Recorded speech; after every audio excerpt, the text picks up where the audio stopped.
On a eu les chiffres de l'emploi aussi aux États-Unis, Raymond. Ça ressemble à quoi, là? Oui, c'est ouais. Pas beaucoup d'emplois créés. C'est négatif. Hein? C'est une lumière rouge, selon plusieurs économistes aux États-Unis, par rapport à la santé de l'économie américaine. Vous voyez, emplois créés le mois dernier aux États-Unis, 22 000. C'est très peu parce que la plupart des économistes avaient prévu 77 000 nouveaux emplois le mois dernier. Alors, on est de loin en bas de ça. Le taux de chômage qui a légèrement augmenté à 4,3 %. La grosse nouvelle aujourd'hui dans ces données-là, ce sont les chiffres révisés pour le mois de juin. 13 000 emplois perdus aux États-Unis. Et ça, c'est une première depuis décembre 2020. Et les chiffres qui sont publiés aujourd'hui, Philippe Vincent, ce sont les premiers à être publiés par le Bureau de la statistique américain depuis que Donald Trump a congédié la grande patronne de cette agence fédérale américaine à la fin du mois de juin. Il n'aimait pas les chiffres. Or, les nouveaux chiffres publiés aujourd'hui ne sont guère plus reluisants.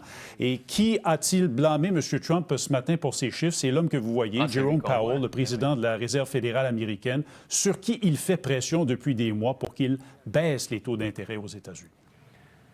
Parlant de M. Trump, il a aussi défendu RFK au cours des dernières heures? Robert F. Kennedy Jr., son secrétaire à la santé, qui, on le disait hier, Philippe Vincent, a passé un très mauvais quart d'heure devant un comité sénatorial aux États-Unis. Il a été critiqué par des démocrates, mais aussi par plusieurs républicains au sujet de ses positions controversées sur les vaccins notamment. Semble qu'il y ait un malaise grandissant au sein de l'administration Trump face à M. Kennedy. Mais Donald Trump, vous l'avez entendu, vous allez l'entendre plutôt, il dit qu'il a son appui. I guarantee a lot of the people at this table like RFK Jr., and I do, but he's got a different take, and we want to listen to all of those takes.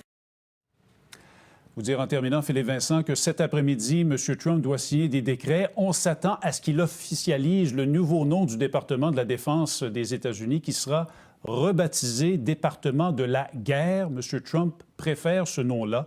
Il dit que ça envoie un message plus fort au reste du monde. Ouais, on s'en parlera plus tard. Merci, Raymond. Au revoir.